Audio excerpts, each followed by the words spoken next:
Bonjour, aujourd'hui nous allons voir comment rendre visible notre site hébergé sur Vercel, Netlify, GitHub Page sur Google.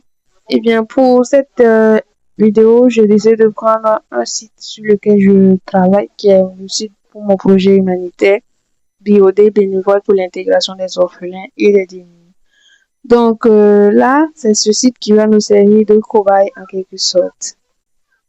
Donc, comme vous pouvez le voir, le site est en local. Je n'ai pas encore déployé. Et pour ce faire, en fait, je voulais présenter deux outils que j'utilise, à savoir GitHub Desktop qui m'évite en fait d'écrire à chaque fois des lignes de commande Git add, Git commit, etc. Et il y a aussi l'extension GitLab que j'utilise sur VS Code, voilà, pour initialiser un répertoire sur GitHub, etc. Ouais, pour cet exemple, nous allons utiliser l'extension, mais voilà, je vais vous présenter plus tard à quoi ressemble GitHub Desktop pour ceux qui ne connaissent pas cet outil-là. Donc, bien évidemment, je me suis mélangé en temps parce que j'avais pas fait le message du commit pour pousser en fait mon dossier vers ce répertoire-là. Et par la suite, j'ai pu y remédier. Donc, comme vous pouvez le voir, la vidéo a été réalisée bien avant l'audio. Donc, il peut y arriver un moment qu'il y ait des décalages et autres. Je m'en excuse d'avance. Mais voilà, ça a été fait durant la nuit et je ne pouvais pas faire l'audio en même temps. D'où le décalage et je m'en excuse.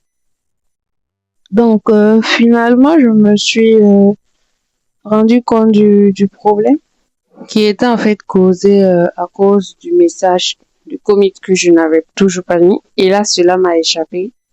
Donc voilà, cette vidéo est authentique, hein. Donc vous allez voir les erreurs qui m'ont échappé, voilà, les petits détails qui peut-être m'ont échappé. Je tenais à être, voilà, au lieu de couper ces parties, je tenais à les montrer parce que ça peut peut-être servir à certains. Donc là, j'ai corrigé mon erreur et je vais bientôt publier la branche en question. Donc là, je publie. J'ai choisi de le mettre en privé. Voilà, pour l'instant. Peut-être plus tard, je pourrai le mettre en public. Et voilà, on va patienter. J'ai pas eu une très bonne connexion, donc on va patienter jusqu'à ce que ça soit validé. Donc voilà, on attend encore et encore. J'ai pas mis d'accélérateur de x1 ou x2, donc vous voyez que ça, c'est le temps vraiment qui a été pris.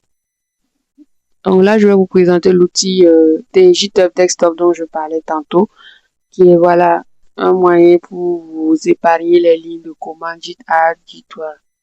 Donc c'est un outil que GitHub nous donne pour nous faciliter la tâche. Là, je patiente encore la publication de ma branche qui n'est toujours pas effective. Voilà, c'est OK. Nous allons maintenant nous rendre au niveau du navigateur pour voir si la branche est effectivement sur mon compte GitHub. J'avais déjà préparé une URL, donc j'ajoute juste le nom de mon dossier et tout.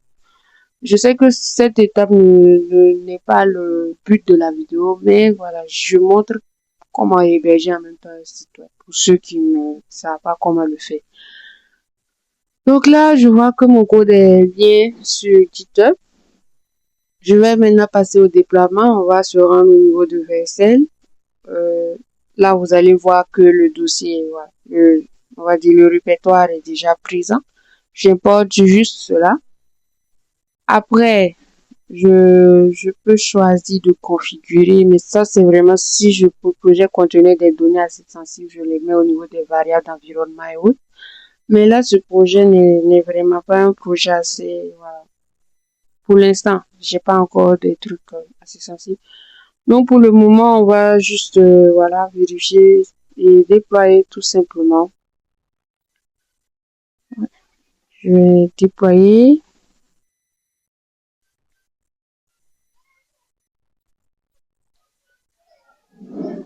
Donc, encore faut-il attendre parce que la connexion ne me favorise vraiment pas la tâche.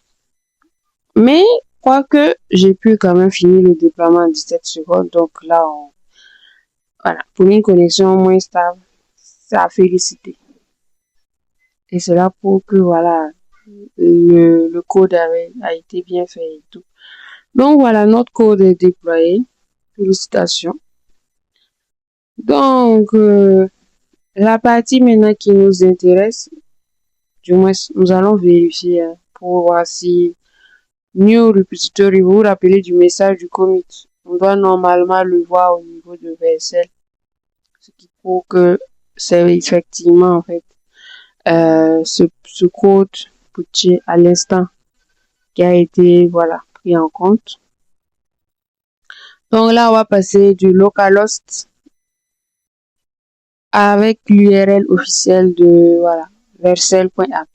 Donc vous voyez bien que la new repository et tout. Voilà. Donc maintenant, je vais utiliser l'URL au lieu de localhost pour la suite. Voilà. Donc le site est bien sur Vercel, bien fonctionnel. Maintenant, bon, nous allons en quelque sorte, comment je dirais, voir l'outil en fait qui va nous permettre de pouvoir rendre notre site visible sur Google.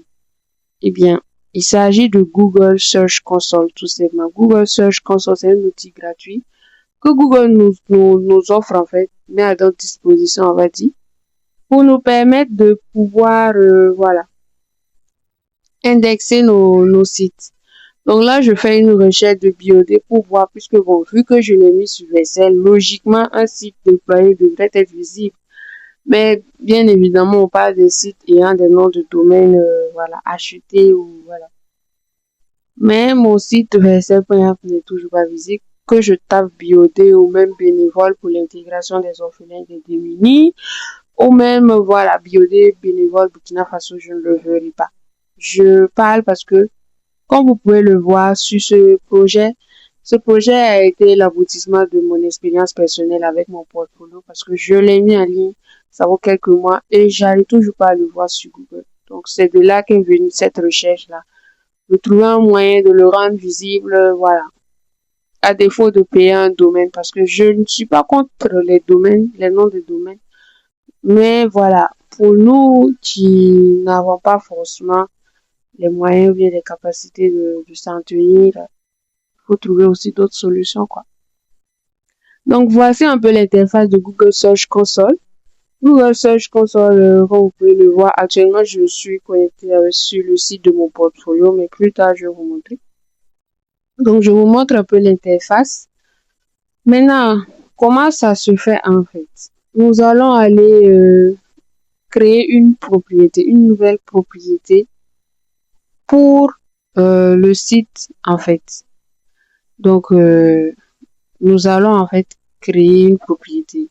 La propriété, c'est quoi? C'est, on va dire, il faudrait qu'on ait les droits propriétaires de notre site. Donc, si le site a été développé par vous, vous êtes propriétaire, donc du coup, vous devez avoir la propriété d'accès, de suivi, ou voilà, etc. de cette page en question.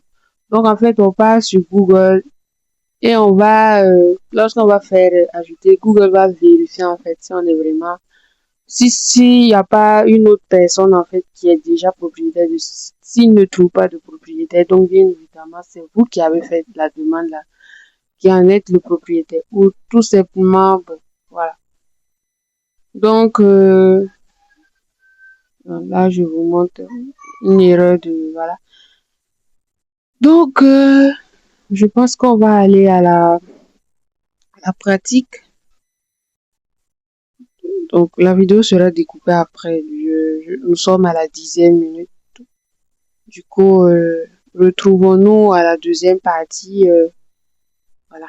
Voilà. Donc, vous voyez, j'ai sélectionné le type de propriété. Je vais expliquer en gros.